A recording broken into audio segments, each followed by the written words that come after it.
Head on over to our sponsors, Wrestling Pins, at wrestlingpins.bigcartel.com for awesome handcrafted, beautifully made pins such as The Undertaker, The Ultimate Warrior, and Hulk Hogan. Yeah, if you head on over and you put the promo code IOHPOD15, you get 15% off your order. Just enter that at checkout. That's IOHPOD15 for 15% off your order. And Dees, tell them about our affiliates. Yeah, we've got a load of affiliate links. If you head over to our link tree, linktr.ee/It's Our House Pod, we've got loads of brands on there, pop sockets, we've got art prints, we've got gym clothes, we've got loads of stuff, loads of codes down there to save yourself 10, 15% off. Head on over there as soon as you can. Yep, and every click helps out the pod. Hello, everyone, and welcome to a brand new episode of It's Our House podcast with Faz and Dees. I'm Faz, and I've just blew up the Twitter storm, and that man is Dees, whichever way I'm pointing. Hello. I ain't done any Twitter storms today because I'm on a 12-hour ban for calling someone an idiot. Ruthless. Out of all the things he's done, that's the most ruthless thing he's ever done. All the things you see on Twitter, I get banned for that. And today we're joined by a good friend of mine, over 20 years. He's recently started talking to Dees, so, let's just keep this friendship, just that. That's my boy. Blossoming. You know what I mean? That's my boy. And Pickles, that's my boy, Dees, as well. So don't be doing I was going to say his name then. I'm kicking me out the group. This has started well, hasn't it? Yeah. But anyway, that's my friend, Mr. Chris Pickles. Welcome to the show, buddy. Thank you for having us, mate. How you doing? I'm good. I'm very giddy today. Yes. We were meant to have another guest on, unfortunately, but time constraints kind of changed that. So we thought we'd get our good pal on and have a chat. You'll have to do. Yeah, we got plan. It's not even plan B, is it? What is it? Plan F. Z. Plan F, something like that. But it's good to feel wanted, boys. Thanks. It's good to feel wanted. But this episode isn't really planned. We just thought we'd have a general chit chat about wrestling. If it bleeds into other stuff, why not? But Mr. D's brought up a very good issue to talk about at the start of the show before we started recording. And it's the fact that Impact Wrestling are having their next pay-per-view on the weekend of WrestleMania. How do you feel about that, boys? It's a weird one, isn't it? We always talk up Impact. We love Impact. It was the best show of last year, best promotion of last year. But what the fuck are they thinking? It's fucking mental. Even if it ain't on at the same time, but look, realistically, it's not going to start at whatever time WrestleMania starts, is it? It's probably going to be on a bit earlier in the day, and I don't think they're calling it a pay-per-view. It's like a special themed show, but why not? Is it not Revolution? Or whatever it's called?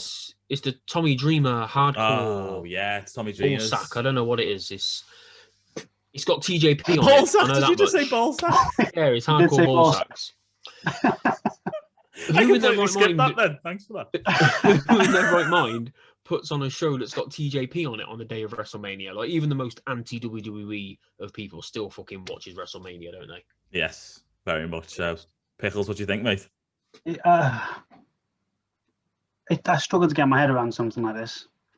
I think I can't, personal view, I can't see it ending all that well for them, because as Dees just said, you get even your hardcore fans of, should we say, other promotions who are likely to tune in to WrestleMania just because it's WrestleMania.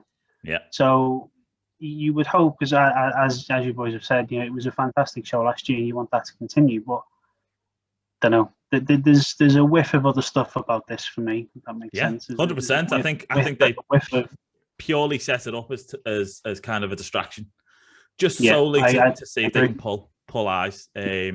I don't know why Tommy would take it. I think he's very stupid to do so. I think the company's very stupid. But as we said for weeks, these Impact is just getting shat on week after week after week at this point. Yeah, with the partnership and the merger or whatever you want to call it. Yeah, as you both say, it's been designed to take a few eyes off of WrestleMania. But think about how many millions are going to watch WrestleMania. They even if you took away 100,000, 200,000 people and they went over and watched Impact like they do on a Tuesday night, because that's all they realistically get, about 150,000. Yep.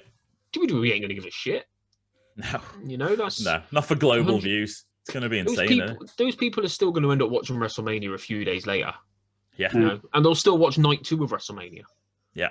And I think as well, that's a good point in that the fact it's over 2 nights, the fact that there's going to be fans in there again, there's going to be some big old surprises, I think, this year. And I think that's going to be one of the reasons why a lot of people want to watch it. You know, last year was good. Don't get me wrong, I enjoyed WrestleMania last year. It wasn't the same out the fans and everything, but it was an enjoyable show. The fact that they've got a much bigger venue to play with, they've got, you know, as you say, live fans coming in, rather than live fans coming in.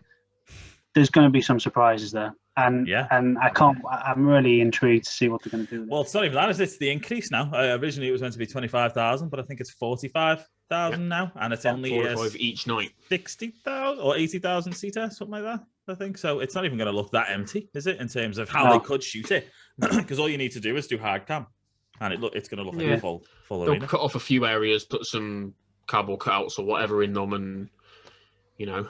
Because I think the CDC in Florida, well, not even the CDC, sorry, just Florida overall have said they can run to 100%. So WWE want to, they could. Yeah. I don't think they'll take the risk, but I think they could. Yeah, definitely. And it doesn't matter what the card is either, because like you said, Pickles, it don't matter what the card is. It could be the greatest card of all time. This is the most must-see WrestleMania of all time. Yeah. Yep. Agree. More so than the first one, even more than last year was the most must-see, because we were like, oh, this is going to be weird. Like, we have to watch and see how weird it is.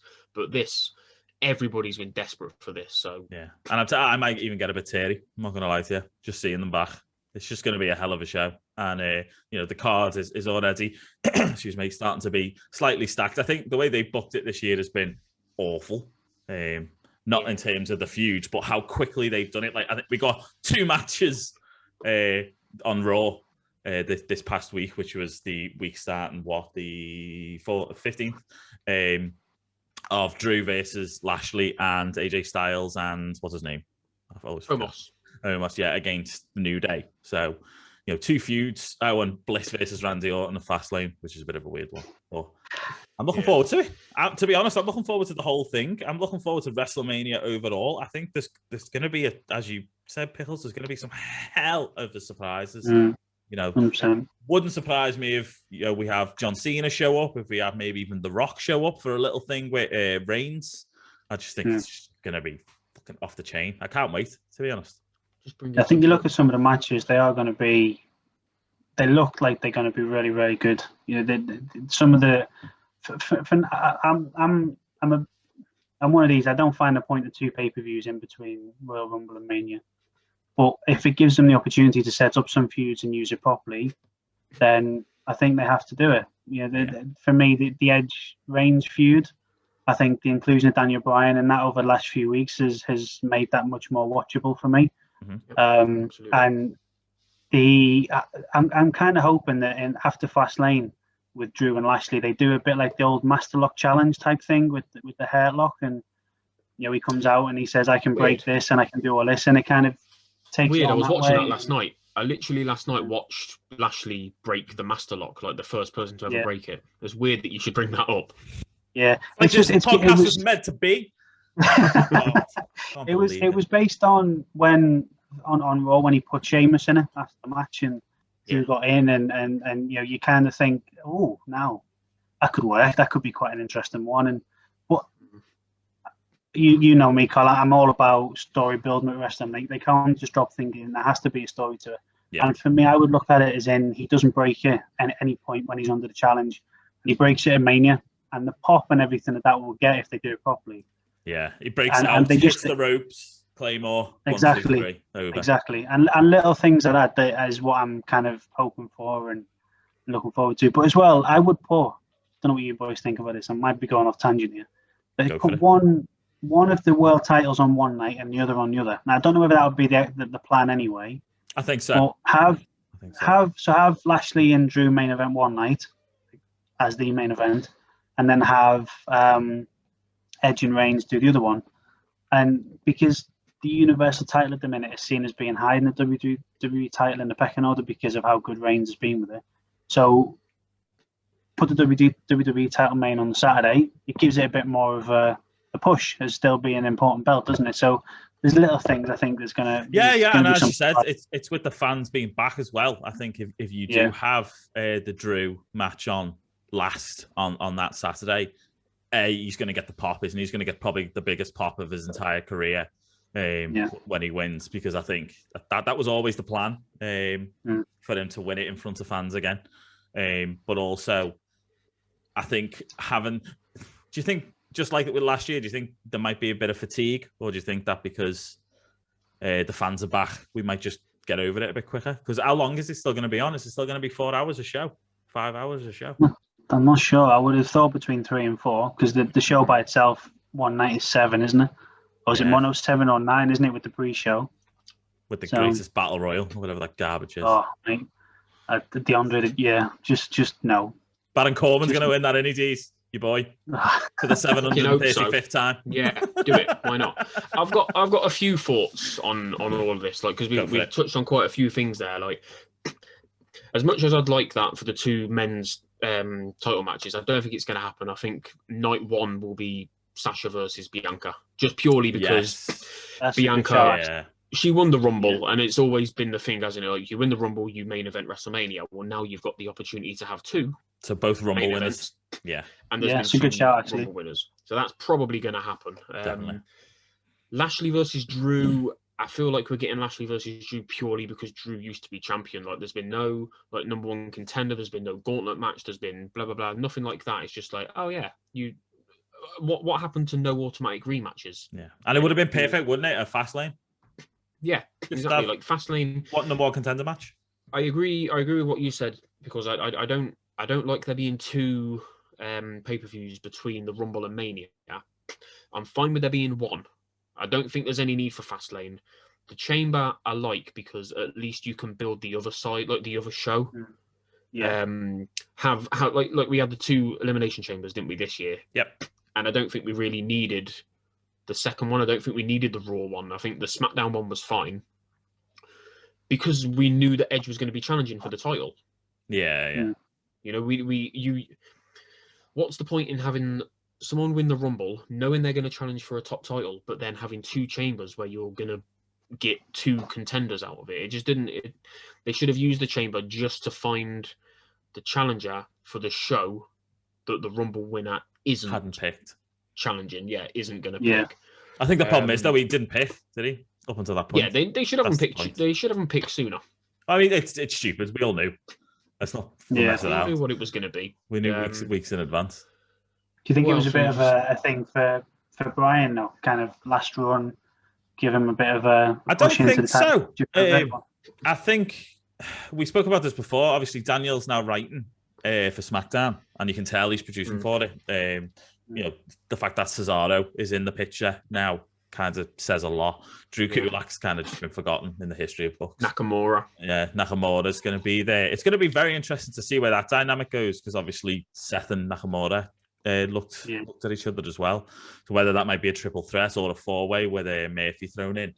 But I don't know. For me at the moment, it just looks like Daniel Bryan's just a filler. I think it's just they needed a space. Don't get me wrong, the story's great. I think the storytelling is perfect. But what direction can you go, as like Dee said, after Fastlane? Because if he's not going to be part of the main event WrestleMania, you've got then to build a feud in, 3 weeks? With who?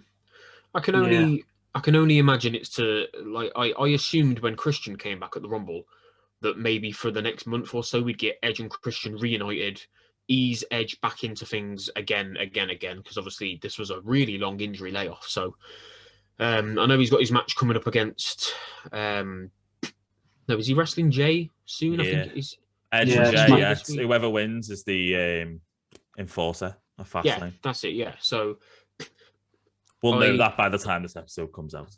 I assumed that they would have.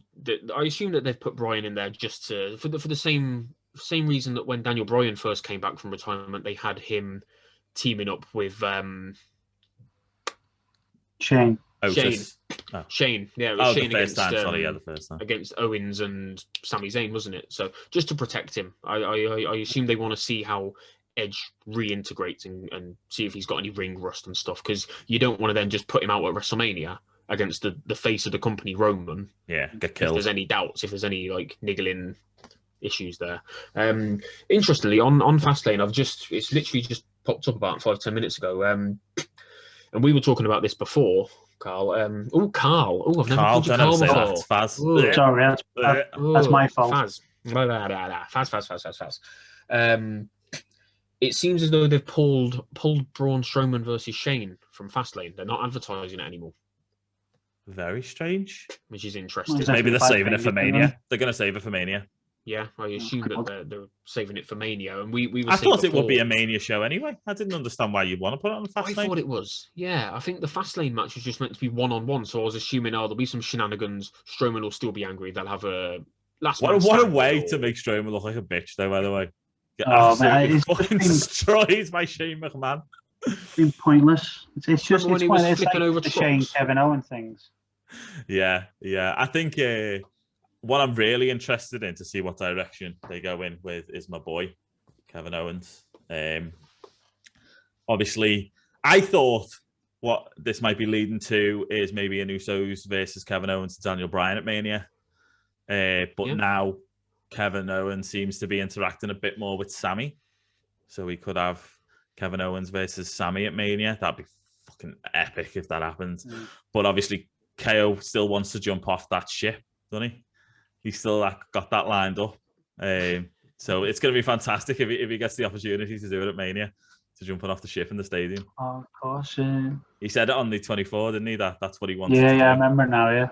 So it's going to be, if he does that off the pirate ship to Sammy through a I'm table, gutted that, that's it. gutted that Kyrie Sane isn't around anymore to do something Yeah. off the ship. That And would've been good. what was his name? Paul Burchill as well. Yeah, I Bring love him Paul back. Burchill. Paul Burchill was boss.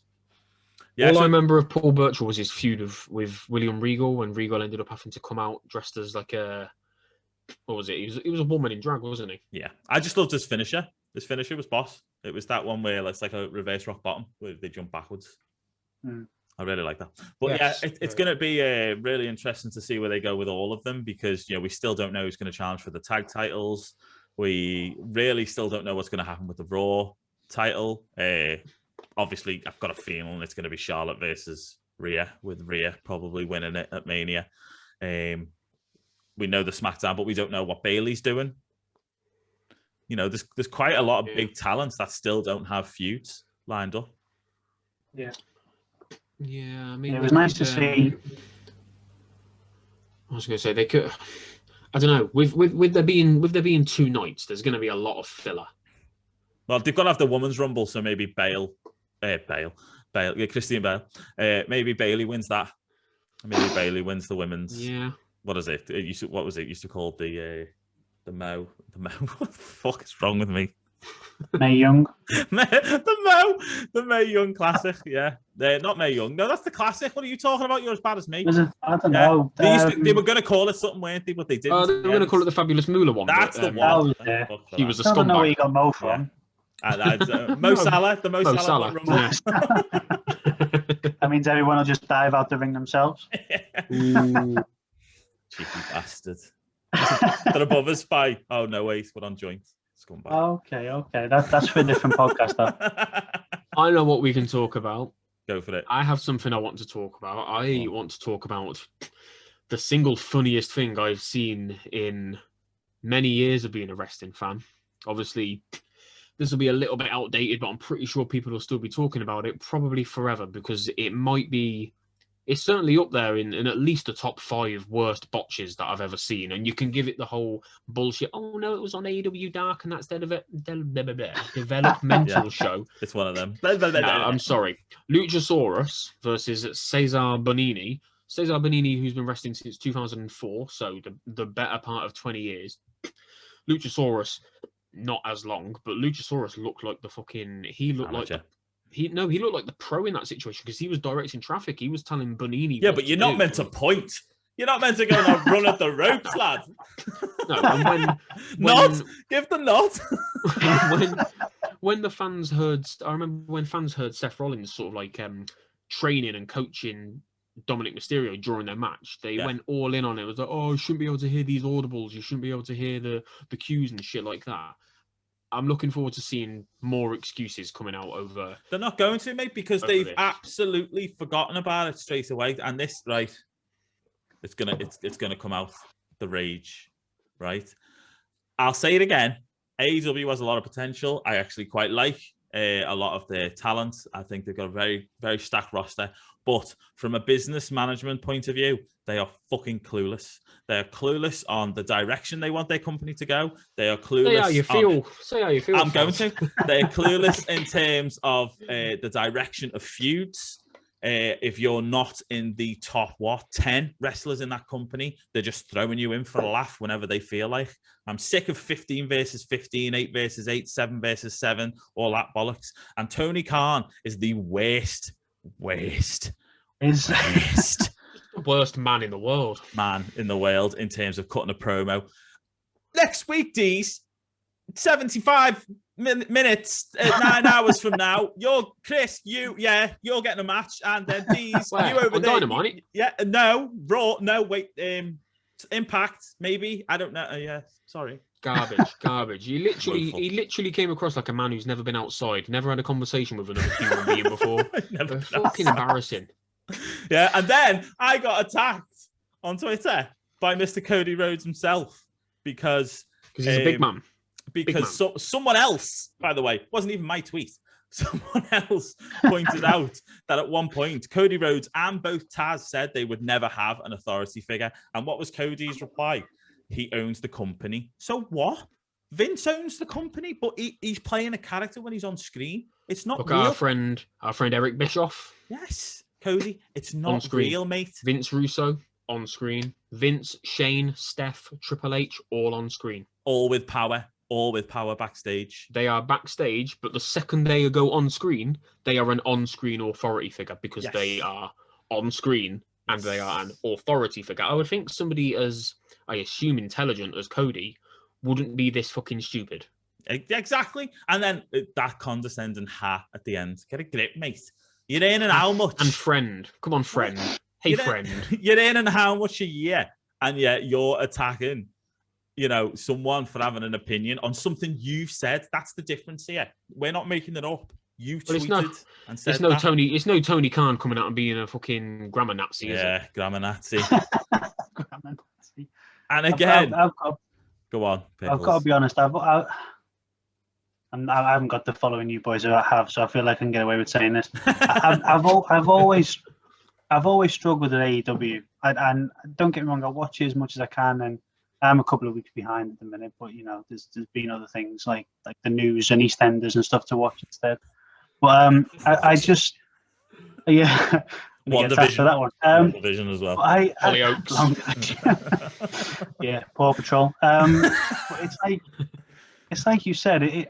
Their roster is every other day. It seems to be another wrestler's now all elite. Yes, and 1 second before you proceed, Mr. D's, can you give the stats about how many wrestlers they have and how many shows they have, please? Oh, this rubbed people up the wrong way, didn't it? I read this before. Yes. You know what Twitter hates? Facts and logic and data and stats. Because when there's hard evidence and hard proof, they've got nothing to come at you with other than, oh, you're just an AEW hater. You know what? Yeah, fuck you, I am. Fine, whatever. But I'm also just telling the truth about your shit fucking garbage backyard mud show. Thank you for that, Jim Cornette. Cornette calls it that, and I fucking love Jim Cornette. And I know he says some stupid shit, but he says a lot of truth. And I have never disagreed with any of his views on AEW. It's just he says them in a very shitty, aggressive, insulting way, and it makes people think he's being disrespectful or whatever.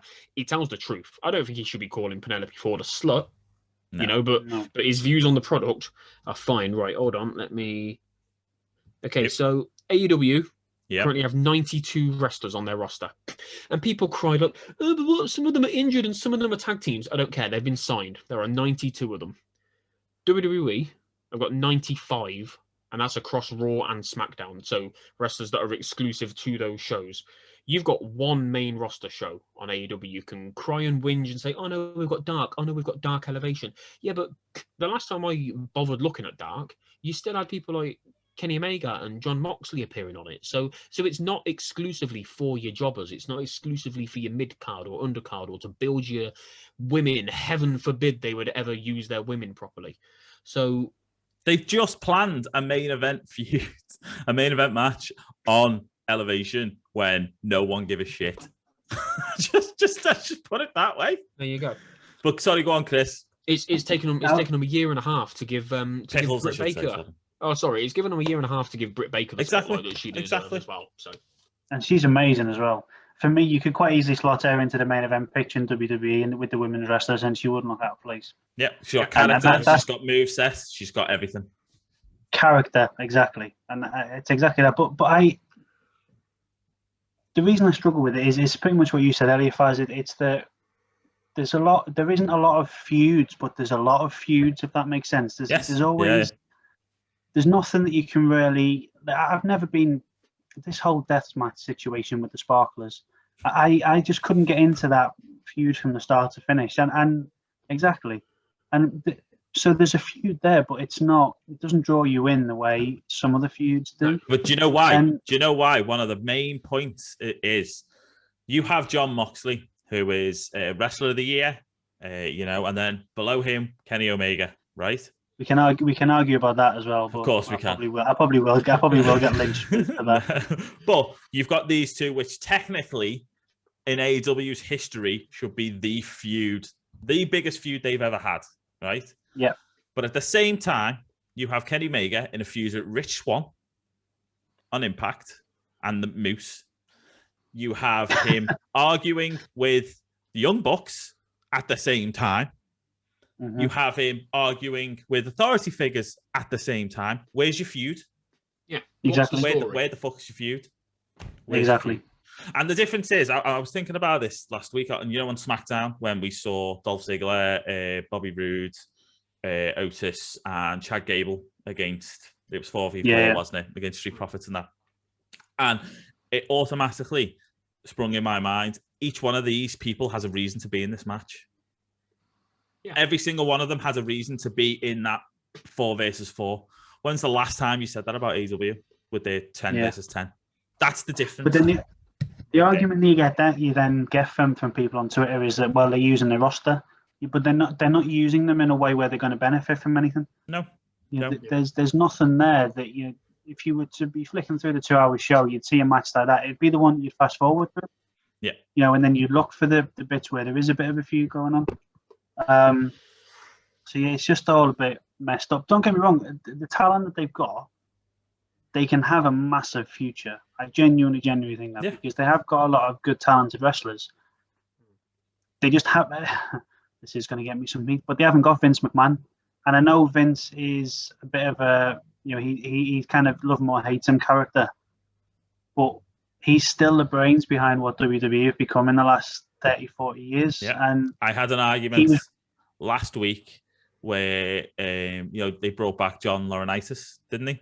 Mm-hmm. And one of the, I think it was Wrestling or something, said Dave Meltzer said he's surrounding himself with yes men. Yeah, exactly. He's surrounding himself with yes men because he doesn't like to be challenged. He's worked with John Laurinaitis for the last fucking 30 years. At what point is that a yes man? Please. Yeah. At what point? So what? It's like me working with D's. I like working with D's. If I had an opportunity to bring someone else in who I didn't know and who's going to challenge me all the time and argue with me on this pod, what would be the fucking point? What would be the point? What are we getting done? Whereas he's bringing someone in who's going in the same direction. Yeah, they share the vision.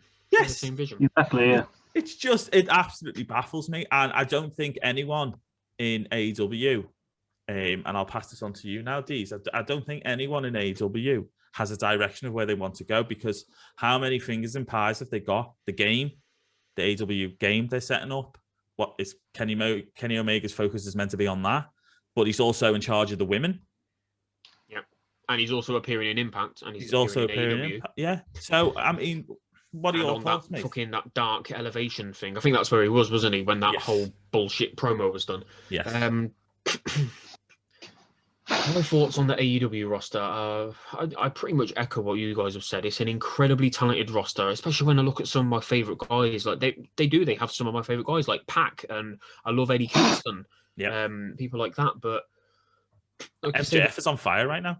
They've got no stories while also having too many stories, and there isn't a single one that you can sink your teeth into and really get invested in. Like, where's their Austin and Rock? Yes. That was meant to be Omega. They think it's Omega and Moxley. Yeah. They think that that's what it is, but it just isn't, because Stone Cold was anti Mr. McMahon. He was anti-authority for such a very, very long time, and a long time afterwards, leading up to these feuds, the feud with The Rock, the feud with McMahon that lasted all them years, the feud with basically anybody. Austin was always the same Austin. Kenny Omega, 1 minute he's a babyface. He's very much the same as Cody Rhodes. Fuck me, it's very much the same as Matt Hardy. What the fuck are they doing with him? Yeah. Matt Hardy came in broken, then he became woken, then he became a face, then he became a heel, back to a face, then he was going between all the different personas, and now he's the slimy big money Matt that he was way back in TNA. Yeah, with another faction, might I add. They flip flop. That's another thing. Jesus factions. Christ. They are fucking mad for factions, and I've said it a few times on different episodes. The last time I counted, there were about 8 factions. And they have one show to put 8 factions on. And this is where people come in and say, oh, yeah, but it shows that they're using their roster. I'm like, I'm sorry, but if I don't know, pluck someone out of thin air, let's say like one of the random numbers of Dark Order or a Sammy Guevara, somebody like that. If my entire bit for that whole week of wrestling, that whole show, is just to come in and be a part of a 30-second mass brawl, I'm not being used. I'm being misused. And every time I'm on Twitter and somebody says, oh, they're using them, I literally just, you know, when you're correcting a spelling mistake, you use the little asterisk. I literally just put misusing with an asterisk. Look at fucking Miro. Yeah. Oh, what a waste that is. Mate, I lost interest the moment they threw one of the best ends to the arcade machine, and you could see that there was nothing inside it. That was it. I was out. For me with Miro is he wasn't even all that in WWE. He wasn't. Lana was one gimmick. Lana made that whole thing, but people very conveniently forget Aiden English made Rusev Day. Without Aiden English, it was just Rusev Day. It was just Rusev in a t-shirt, you know. And then they brought Lana in towards the end. They must have made millions and millions in Rusev Day merchandise and shirts and whatnot. But that's all he was. He's a t-shirt. He's talented. He's a big dude. He had that year-long undefeated streak when he first came in. People are like, oh yeah, but then he got buried by John Cena. No, he didn't. He had a WrestleMania match against possibly the greatest of all time, and he came down in a fucking tank. Like, bury me if that's what I'm going to do. And apparently he fucked Lana in the tank as well. So, oh, he's gone. Yeah, bury me. Fine, bury me every single day. I don't care if that's what I'm doing. And I'm getting paid to do it. And I'm having feuds with Randy Orton, another of the greatest of all time. I'm the most over guy in, not the company, but the fucking business, in the industry with Rusev Day. People were chanting Rusev Day in the streets. Nothing to do with wrestling, nothing to do with on the day of a show. They were literally doing it that year. I think it was in New Orleans, WrestleMania that year. Yeah, it was, yeah. And I saw videos of people literally just lining the streets and screaming Rusev Day. But as I say, that's all he was. He didn't have any classic matches. He didn't have any particularly classic feuds. Yeah, you remember the feuds, but that doesn't mean that they were iconic. I'll be honest, I don't remember the matches. I remember very, very few. The wedding. For me, the wedding is what he'll be remembered for. But he's gone from everybody ripping the shit out of him from that wedding to going into another wedding to then being upset about video games. And it just... I think I have a slightly different view to you on that one, Deez. I think that they had something with him, and they didn't use it. It comes back to something we've spoken about sort of between the three of us. It's about character building. For me, they had an Umaga type character with him. You know, the big of a guy that, you know, and they didn't use him, and I think that's the issue. But then he's gone to AEW. I mean, just to take a step back with you, we were. Being at Monday Night Raw when they did something with Lashley and Lano and him coming out and all of that stuff. And I switched off at that point because you look at what he had done and what he was capable of. They didn't use him. And you've gone to AEW where he was, you know, and it's exactly the same thing. They're not using him. And if anything, they're burying him more than he was ever buried in WWE, because at least in WWE it was kind of relatively high up the card. You wanted to see him. I don't want to see him when I watch AEW because you know he's not going to get anything from it. You don't see a future for him. No, 100%. I think that's like the biggest criticism.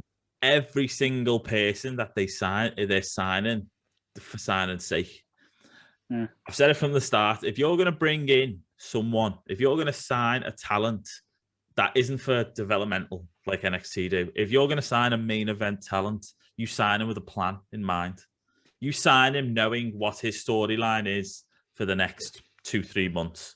Like LA Knight.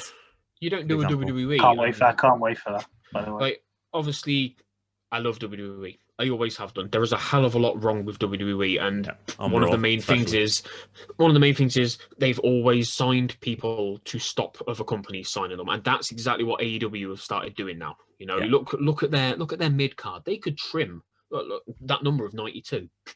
They could trim 20, 30 people off of that easily. There's loads of random. I don't women. think you'd notice. No, you wouldn't. No, absolutely. If anything, AEW Dark will probably get more better because you'd have 10-minute matches instead of fucking 1.5 minutes. Even the likes of like Orange Cassidy, he isn't used every week, and he's massively over. The fans love him. I'm kind of into his gimmick. I like it. It's a bit silly, but you know he can wrestle as well. So, you know,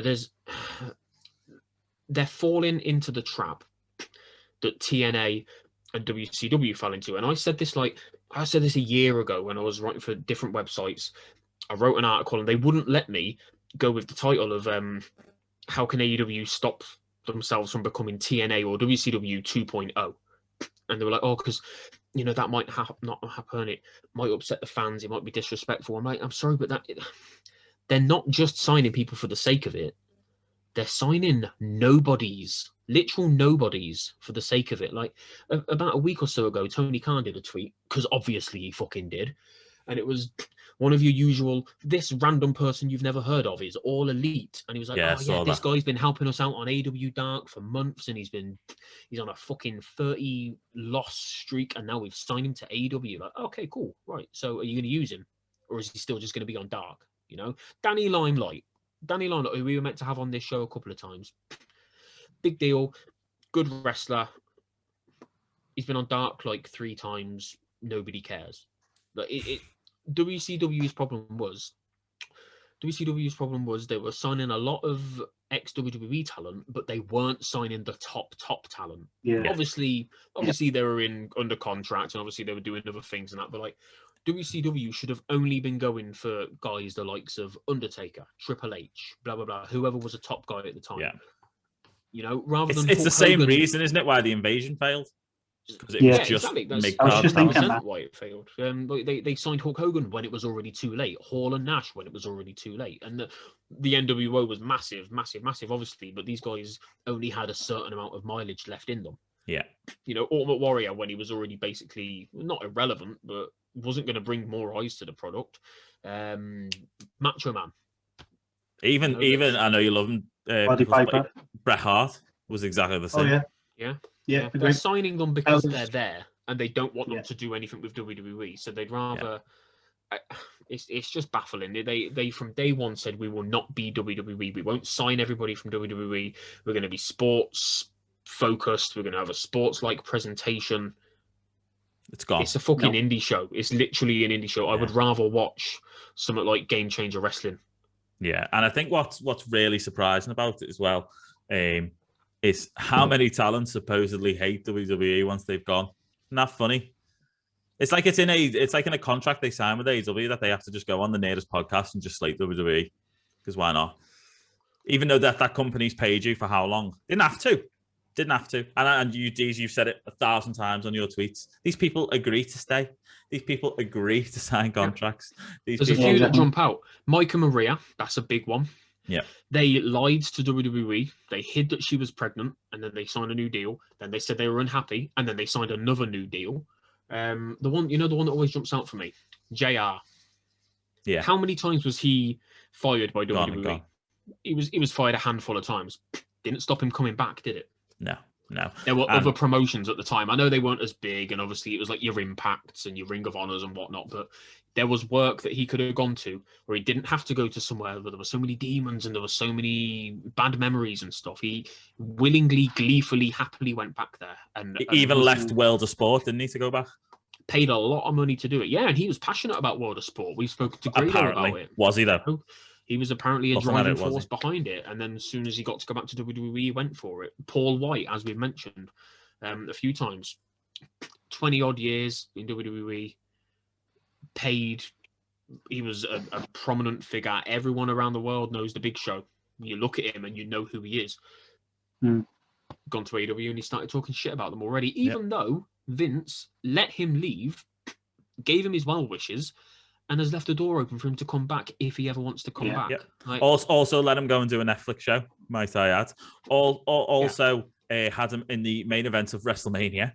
Also had him in a feud with Randy Orton, Kevin Owens, and a few others. But apparently, he goes onto the first podcast he says, I wasn't promised that I'd be in a WrestleMania main event 5 years ago. You've just been in one. Fucking bell end. What's wrong with you? That T-shirt really got on my nose as well. Oh, mate. As soon as I saw it, I was like, oh. That to me, the Big Show was a brand. It wasn't just a name, it was a brand. You know, you saw that and you knew exactly who it was, you knew exactly what it meant. You know, it was, and to see that really wound me. I don't know why it wound me up so much as it did, but it did. It's the first thing you've done. It's like you said, let's put it in football terms, or soccer, or whoever is listening. It's like your striker playing for you for 20 years and then literally joining your rivals, and then the first thing they do is they come out and burn the shirt in front of you. That's literally what it's like doing. Even though that company that team has paid you for that entire time, I'm giving you so much to be happy for. So much. Imagine if it's Gerrard going to Everton. Imagine that. And the book then coming out with the shirt and burning it. That's what it's like. Do you know what I mean? It's a proper kick in the teeth. And then, as you said, both with Christian, both with well, to be honest, probably everyone who's left, Vince has left the door open to any of these talents because he's not stupid. He's not stupid. He knows for the fact if he can get money, he's going to get money. But even Christian coming out with outwork everyone. It's all these T-shirts that, honestly, there must be something in the contract they're signing with AEW where it says the first thing you have to do is just slate WWE. There has to be. Yeah. Every word that comes out of Chris Jericho's mouth ends up on a fucking T-shirt. You know, before they actually put on a wrestling show, everyone said, "Oh, they're just a T-shirt company." Until they start putting on shows, they're still a T-shirt company. I don't care. They are. Yeah, and not only that, isn't it surprising, like how much now people are turning on the character of Chris Jericho, like the person of Chris Jericho since he's left? It's almost like WWE were perfect for him because they kept him in that bottle of don't say these things. Yeah, don't be yourself. Don't do that because you know it's going to bring negativity to you. And yet the first thing he does is throw a show right in the middle of COVID times. Comes out as a massive Donald Trump fan. You know, comes out as a conspiracy theorist of the highest order, and slates WWE every section. And you were his biggest fan. Head on over to our sponsors, Wrestling Pins, at wrestlingpins.bigcartel.com.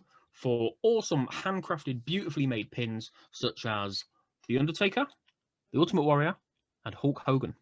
Yeah, if you head on over and you put the promo code IOHPOD15, you get 15% off your order. Just enter that at checkout. That's IOHPOD15 for 15% off your order. And Deez, tell them about our affiliates. Yeah, we've got a load of affiliate links. If you head over to our link tree, linktr.ee/It's Our House Pod, we've got loads of brands on there, pop sockets, we've got art prints, we've got gym clothes, we've got loads of stuff, loads of codes down there to save yourself 10, 15% off. Head on over there as soon as you can. Yep, and every click helps out the pod. Creative freedom. No, that's what they dress it up as. Creative freedom. If I didn't know creative freedom meant the same thing as you can go out and be a prick. Yes. Yeah. Because that's all it is. If that's the case, we're doing not about creative freedom on this show. Jericho's an arsehole. I could talk about Jericho all day. And like on two completely different sides of the coin. He's my favorite wrestler of all time. He's on my Mount Rushmore. He's incredible. Everything he's done over 20 odd years, 25 years, reinvented himself. But now he's reinvented himself into a complete and utter dickhead. You see, you go back to to the whole faction thing and him having the faction that he's got. It's about keeping him as relevant as possible for as long as possible. Yeah. I never look at the rest of the group and think they're doing this for you. No. It is very much keeping him there. And to me, the whole MJF thing with getting the boys in that he's got now with his faction, they had a fantastic opportunity there to create, to kick Jericho out and to create it as a proper faction with wrestlers who have got a proper future, and build them to be the next big group. Jericho has one last run trying to topple him again. You know, him and MJF have the matches and, you know, they try and topple. He tries to topple him and bring them back down. He doesn't work. For me, AEW should be built around MJF. Yeah, I said that. The way Raw and SmackDown, Raw was built around Austin. SmackDown was built around The Rock back in the day. Dynamite should be built about him. He is the best, the word again, character. Yes. That, in my opinion, that AEW have got. He is an arsehole, but he's an arsehole that you want to watch. That sounds weird. he is. He's someone that you look forward to seeing what he's going to do now. The following Speaking of OnlyFans. No comment. But it's you funny. look forward to see what he's going to do the next week, don't you? I love There's MJF. no one else. I love him. Yeah. It's funny. We There's can no actually one else in circle back AEW round. that- We can circle back round to what we were saying before. It's yet another faction. Yeah. They've Exactly. taken It doesn't the need to be. breakup of one faction, and rather than break them up and as you say, Chris, like do something new with those guys or integrate new guys into it, you've just created yet another faction. And they've only done it because the Blood and Guts cage match got called off because of COVID. It's just a quick, easy, oh shit, let's just make a second faction. That's your Blood and Guts match. Easy booking, yeah. Lazy booking, yeah. Yeah. And then again, what was the point of FTR fighting Luchasaurus in that? What was the point?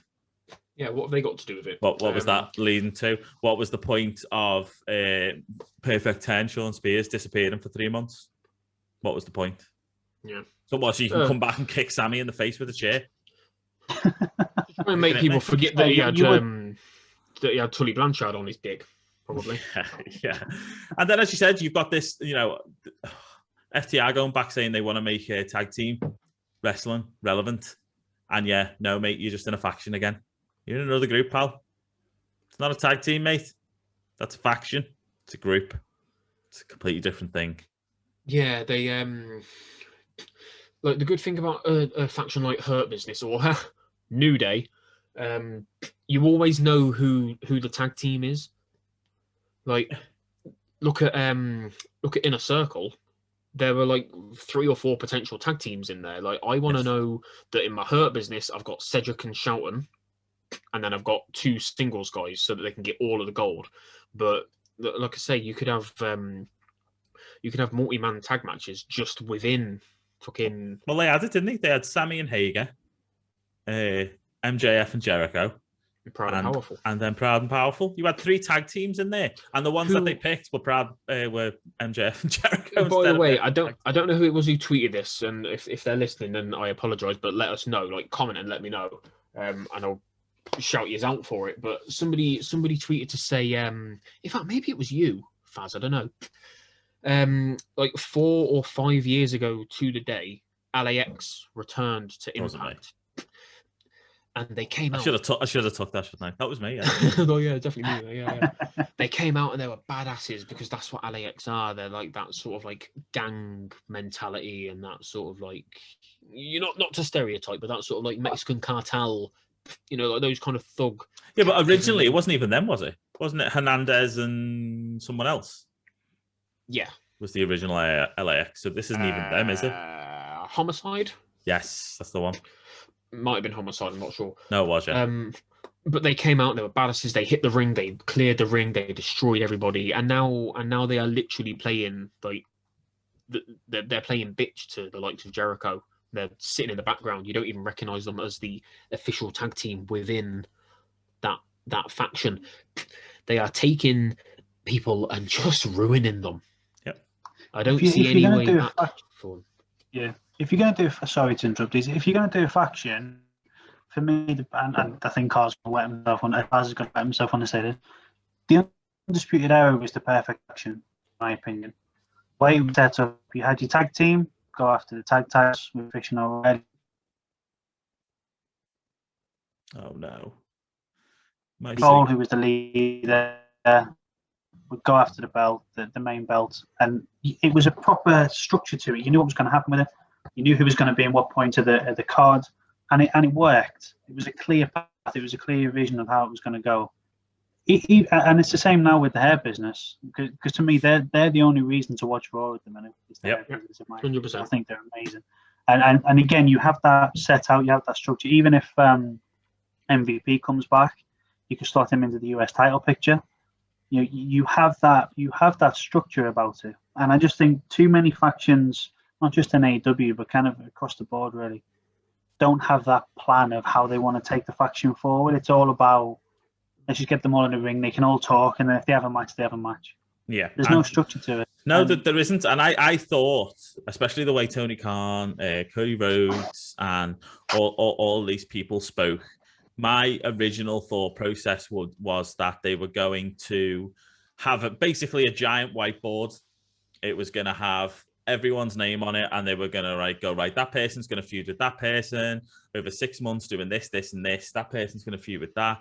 But like Dee said, I think as soon as an ex-WWE talent came available during that first week of COVID, when they let a lot of people go, I think literally they just thought, right, we're going to buy everyone we can.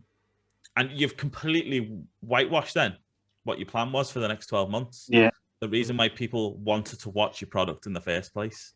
And as much as I haven't liked Raw in a lot of instances, I've loved SmackDown and I've loved NXT. But it's because, apart from maybe one or two segments on both shows, every show is bleeding on to the next week's show.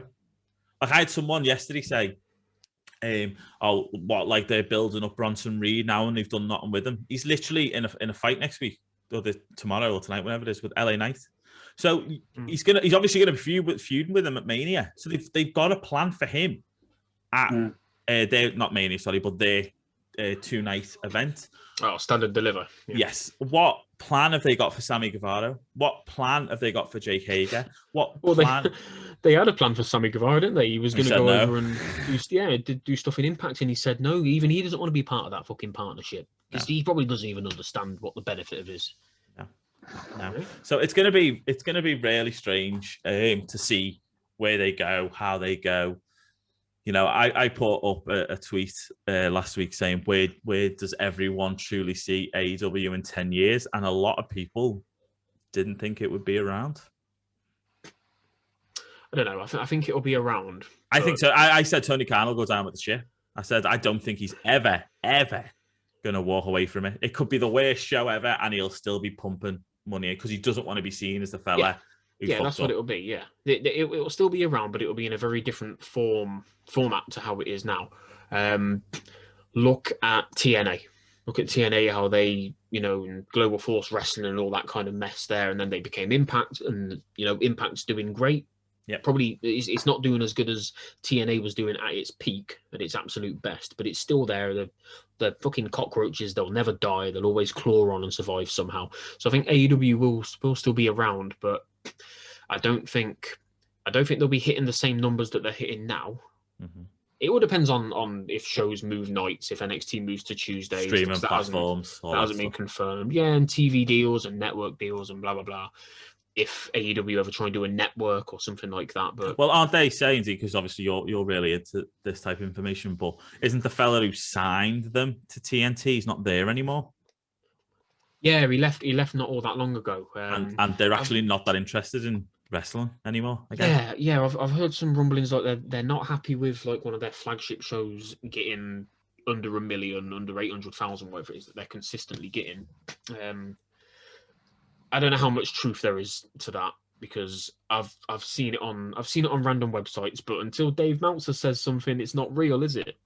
So, but he got slated, didn't he? He put up about Raw having 1.8 million views, and then someone put together literally what like the views were for all network shows on Monday, and Raw was like in the top %, and he was. He obviously didn't reply. My good friend Stephen, View Legend, as we all know, he's like big on the numbers, and he's always tweeting. He'll tweet every Tuesday. Raw has been on a Monday night the number one show, regardless of, because it's all about the key demos. And AEW fans are fixated on, oh yeah, but you didn't get that many fans.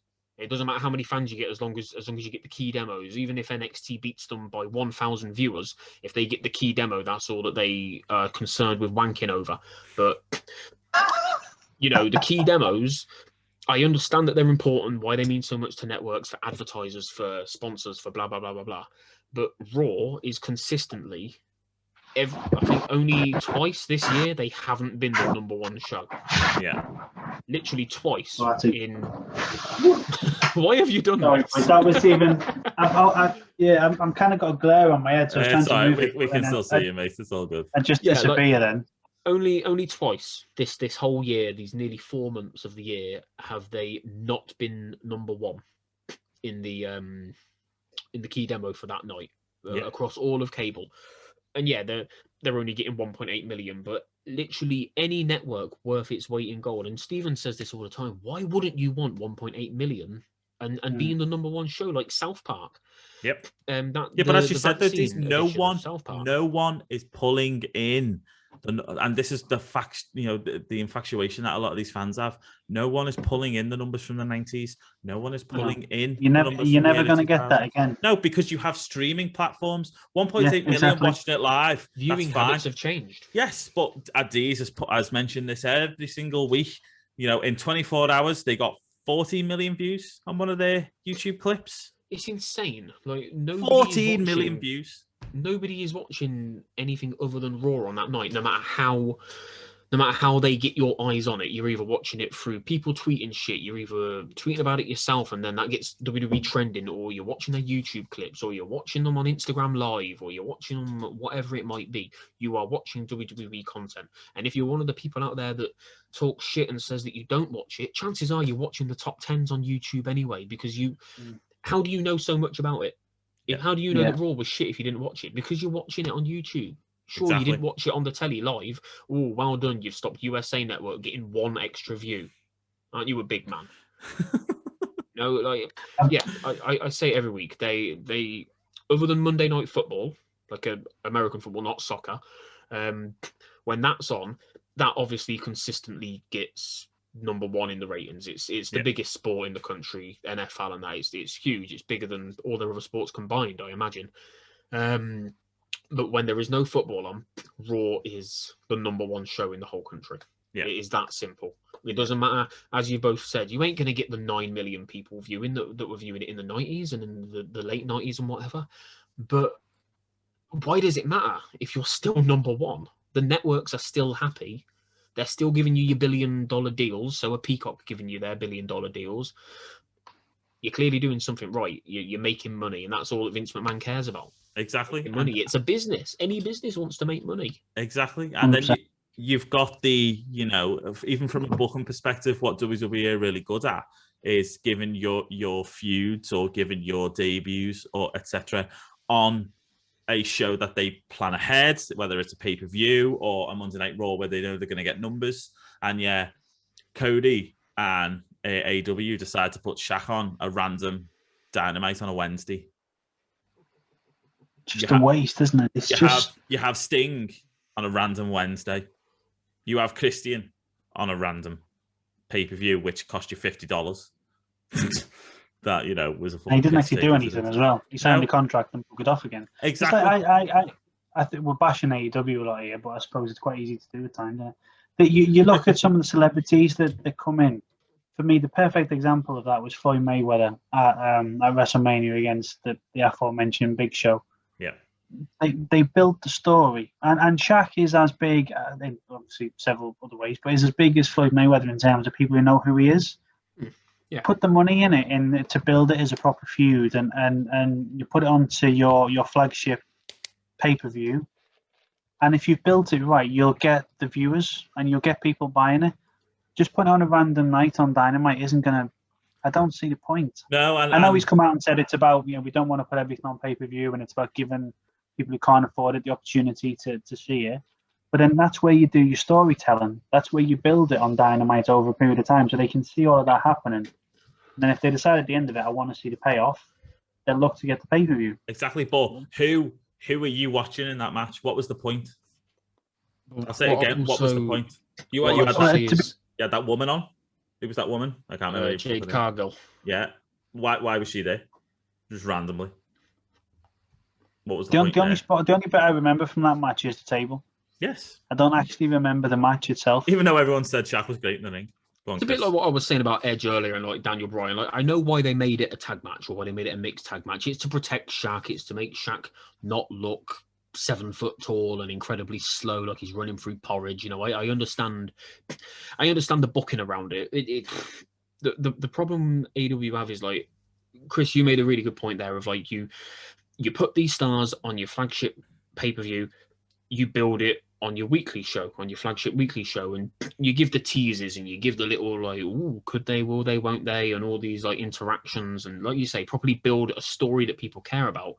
But AEW don't know how to strike the right balance, because Shaq was over a couple of weeks.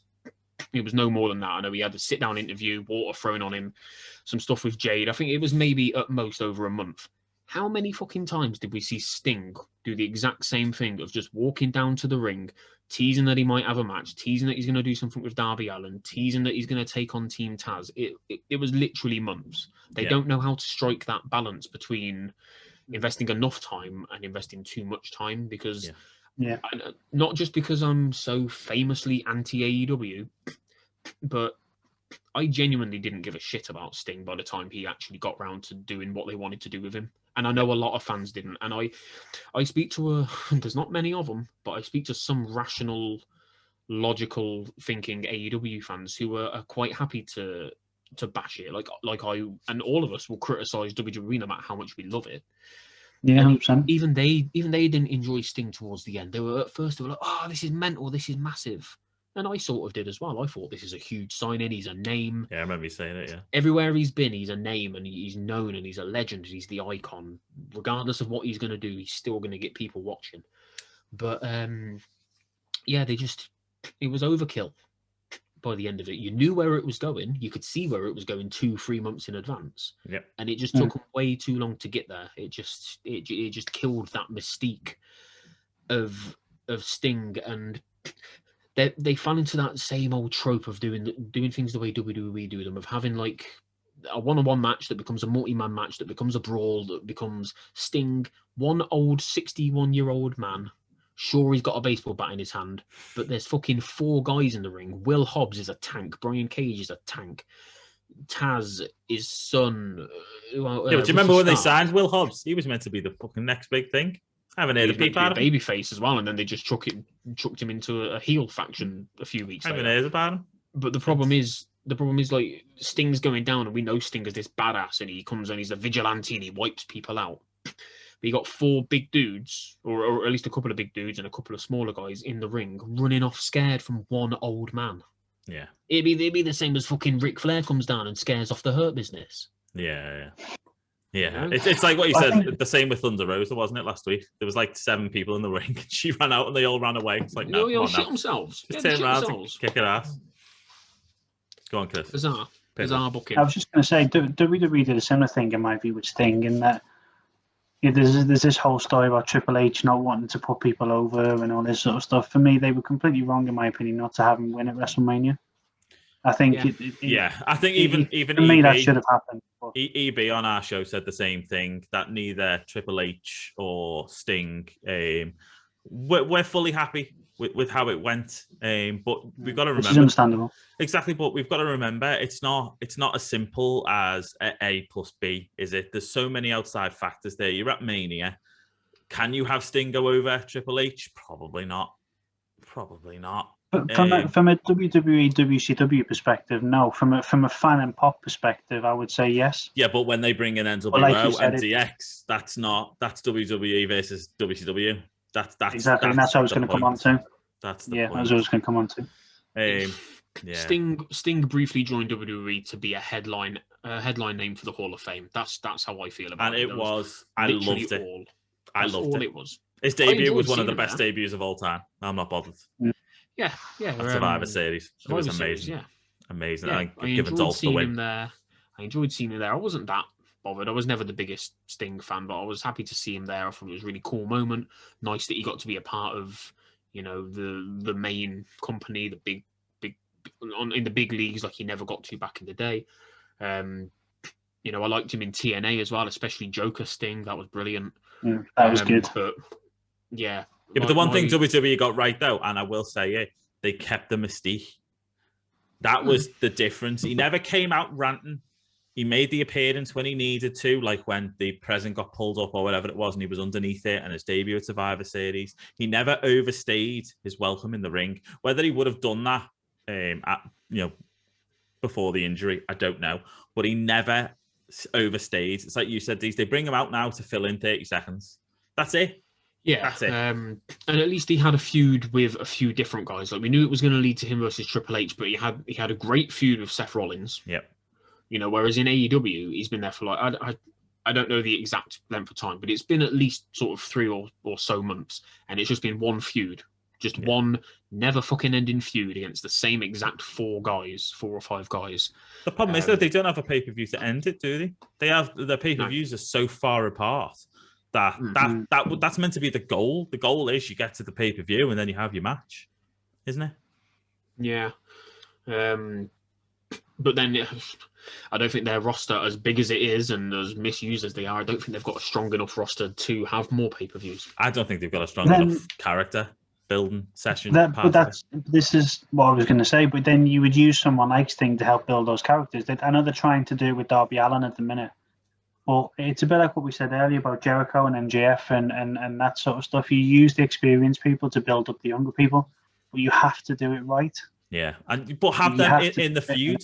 Have them in the feud. Don't have this person looking after this person, because all you're doing is either watering down the legend or you're watering down the talent that you need to grow. Because Darby Allin didn't come to Sting's rescue. Sting came to Darby Allin's rescue. So you've already watered down Darby Allin as the man who got dragged away in a body bag and had the best time of his life. And the same with MJF and Jericho. I mean, how many war councils did we have to see, please? 3? Yeah, town hall meetings. What the hell was that about?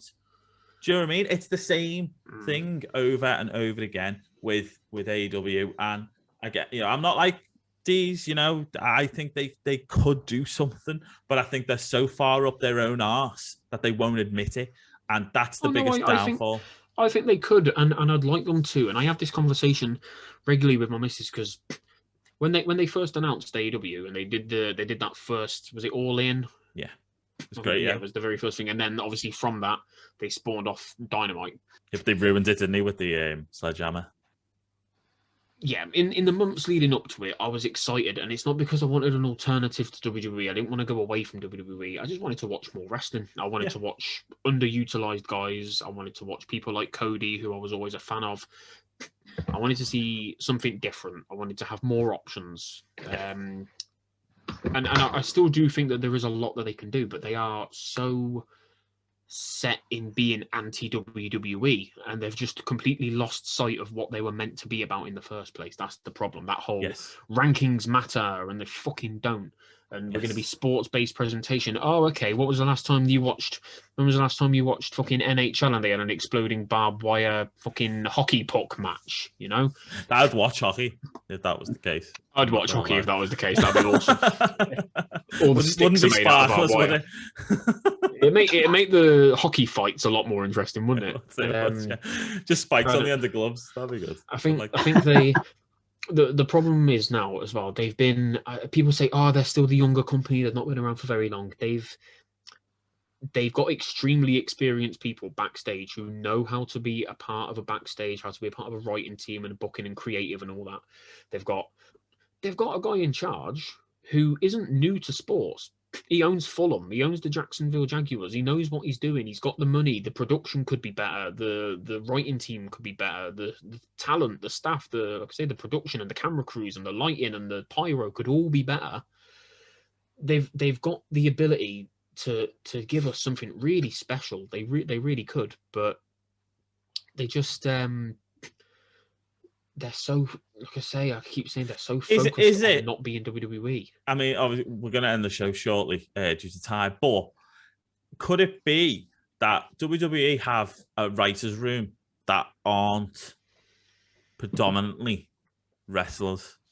WWE have got too many writers. No, but they've never, they've got a large chunk who are solely there because they've written sitcoms, they've written dramas. So do we think that maybe that's where AEW are lacking, because their back staff is solely wrestlers, and at some point, wrestlers are so selfish in terms of what they see the business needs to be like, that they're not willing to think outside of that box in terms of creativity. This is what worked in the 90s, so this is what we stick with. this is what worked in the 2000s, so this is what we stick with. Whereas I don't see WWE doing that. It's like I had the argument with Bad Bunny. Everyone was like, "Oh, Shaq, he's such a name." I went, Bad Bunny has had 50. I don't know the fella, but he's had 15 billion bloody downloads. It's more now, isn't it? Yeah, well, WWE picked the right person out of him and Shaq. I'll tell you that for free. You know what I mean? Yeah. Well, as soon as he starts saying that he's fighting with Priest at Mania against Miz and Morrison, I'm telling you now, that's going to pull in a lot of bloody fucking YouTube views.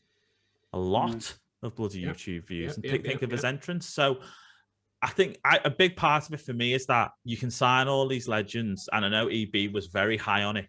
He was very high on it. He said, you know, it's finding that balance, isn't it? You have the legends, yes, but people want to see the new talent.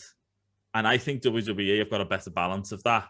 And I don't think a lot of people will admit it or realize it in terms of talent and legends. Look how many legends are currently there in AEW being regularly used compared to, like, what, Goldberg? WWE twice a year. I don't know. Yeah, there's the whole fucking argument around Goldberg, and no, he shouldn't have been champion. And yes, they buried the Fiend and all that kind of shit. But you so rarely see the legends in WWE that it genuinely feels a bit more special. And even though it's Ric Flair, and even though it's Hulk Hogan, and we saw a lot of Ric Flair recently, obviously with that whole Lacey nonsense. But yeah, you know it's ending, don't you? You know it's ending. Yeah.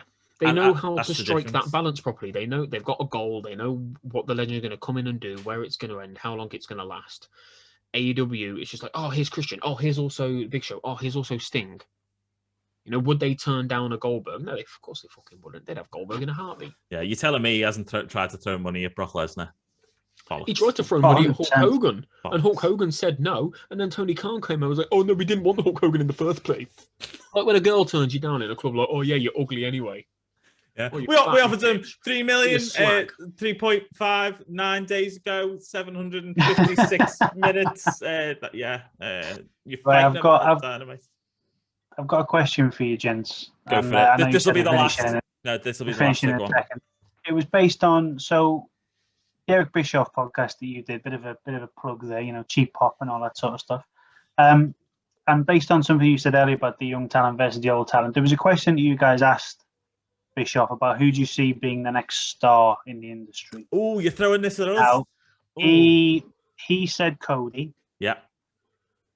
To a point, I can see why. I think from a purely wrestling perspective, I can see why. I think obviously we've just spoken for over an hour about why his company might not work, but I think there's obviously something there with him. Mm-hmm. Who do you guys see, very briefly, obviously, as the next star? And you can't use someone like Roman or Drew, who's obviously that now. Yeah. 3 years' time. Gilbert. No. Just going back to EB, I will say as well, it wasn't because of Cody's ability in the ring. He believes that Cody will transcend the business. He thinks Cody will go into movies, will go into mainstream media. So who do we think will be the next person? I think it's Reigns. It's Reigns. That's it. If I'm going to pick somebody that isn't already on top, that isn't already... but Reigns is the next one to break that movie business, isn't he? He's already taken the first step with Fast and the Furious. So he will. He will transcend, and we might start seeing less of him in about 5 or so years' time. But if I was going to go for somebody that is still a bit younger, isn't Roman Reigns, I like to think Adam Cole. We all know how incredibly talented he is. Look at the matches he's put on. He's been incredible. Yeah. He's been the cornerstone and the pillar and the backbone of NXT along with Era. There's always this talk about, oh no, he's going to get wasted when he comes up to the main roster. Just give it a fucking chance. He won't get wasted. Nobody really gets wasted. I did an article a long time ago about it was all the NXT superstars who've been used better on the main roster than in NXT. And he was phenomenal when he came up, though. When Cole came up for those 3 shows. Alexa Bliss was literally used as a valet, as a pretty girl. And she's had a Hall of Fame career on the main roster. Baron Corbin was shit in NXT. Big E wasn't amazing in NXT. Kevin Owens was champion and had some good feuds. But look what he's done on the main roster. Is he a Grand Slam? No, other than tag. He hasn't got tag team yet. No. But he's so close. Like, Yeah, I think Adam Cole, depending on the circumstances, because obviously now he hasn't got Era, and I think he would have been in a better position to come up with Era to go to the main roster. He's a good-looking guy. He's incredibly talented. He can talk. He can, he's got charisma. I imagine it'll be, if we're talking purely WWE, I imagine Adam Cole. Outside of WWE, yeah, probably Cody. I agreed with everything Bischoff said about Cody, regardless of my feelings on him. He's already started breaking out and doing TV and stuff like that, and I think he's had a bit part in the new, what's it called? He was in Arrow, wasn't he? There's some new thing that he's done alongside CM Punk and the guy that was in Arrow. It's a wrestling show on Netflix. It's a wrestling show on Netflix, yeah. So Steve Amell. Stephen Amell. Yeah, Amell. I don't have a choice. I'm trying to rack my brains. I honestly can't think of anyone. Chris Bay, maybe somebody from Impact. I just don't see them ever breaking the industry like that level. I don't think there's anyone at all in the industry like a John Cena or The Rock at the moment. I don't see anyone. Yeah. Mine's a bit left field for me. Mine's purely from a wrestling perspective, and I believe that if he gets the opportunity on the main roster, he will become the guy, and that's Walter. I am a huge fan of his, and I just think for me, he's wrestling in the wrong era. You put him back into the 90s, into the Attitude Era, and with his style, even before the Attitude Era, when you had your original Mankind and your Raiders and your people like that. But we had Kozlov. Remember Kozlov? That's who he is.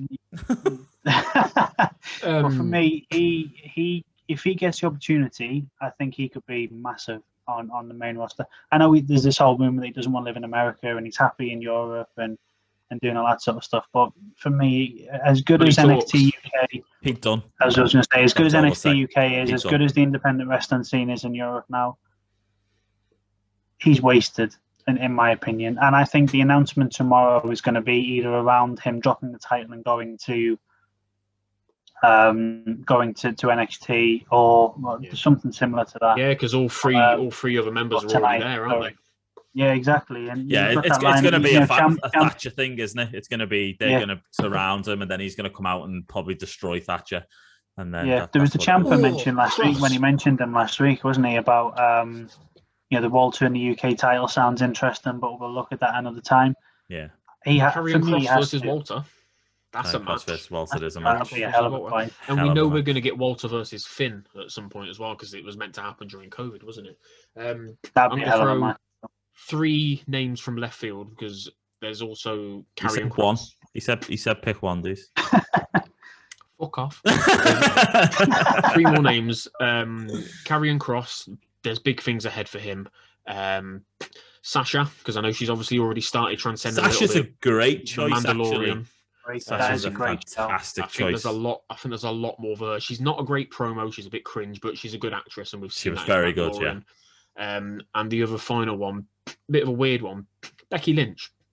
Depending on what happens with her career going forwards now, because I think once she got pregnant, she was on the verge of breaking through, because they were lining up things for her to do, and I think she was going to be huge, especially with her being Irish and being a bit different. And I've got to agree. And I think you threw out the name there that I wasn't thinking of. I think Sasha Pickles. I think Sasha's my choice. I think Sasha's going to absolutely Sasha Pickles. Why not? I don't think the wife would be too happy about that, to be honest. I would be, but I don't think the wife would be. No, but I think I agree with what you just said. These is Sasha's development character, again, the word we've been using over the last few weeks, has been really, really good to see. Like you said, it's a bit cringy when she looked like that. The laugh that she was doing on SmackDown on Friday. But what I like about it is she's balancing, isn't she? She's on that line at the moment of heel and face. And I think if anyone can stay on that line and not knowing which way you're going to go, and can pull it off like Stone Cold used to do, like The Rock used to do. They're on that line. Kurt Angle was great at it, with his heel character, but he was fucking hilarious at the same time. those types of characters that can pull that line off go on to great things. And Sasha's already good. She's got much better since obviously her work with Bayley. But yeah, I think her future is very, very bright outside of the industry. And I don't think she'll be in WWE for that long in terms of what she'll get opportunity-wise. Yeah, I agree. Agree. Right, so yes, it's been an absolute... I love that show. That was a great show. Thank you so much for coming on, Chris Pickles. Right. We'll definitely thank you for the invite. It's all right, sort your light out next time, mate. Yeah, well, I'll put myself in a different location next time. You know, we're high quality. Well, I am, as you can tell by this I'm still in my kid's room, and that's the top of her bed in the background. Usually we have his clothes drying in the background there as well. Yes. But, I took mine out. Mine are in the porch at the minute. But yeah, it's been an absolute pleasure. You'll see all our social medias at the bottom of the screen under each of our names. But Dees, plug the most important social media, please. At PWCDs. I knew he was going to say that. At Cody Rhodes. It's Our House Pod. That's where we are on literally everything, especially YouTube, all major and non-major podcast platforms. Yeah, everywhere. Just look for us. Just Google us. And we've got a link tree which has all our Redbubble stuff on. Head on over there. You can have bath mats, the mugs, t-shirts, the lot. Obviously, bath mats so you can walk all over us. Yeah, why not? Hey. Everyone else does on Twitter, you know what I mean? Yeah. So, yeah, thank you everyone for stopping by. As Dee said, give us a subscribe, give us a like, give us a download, give us a comment. It really helps us out. We love you all. Take it easy, guys.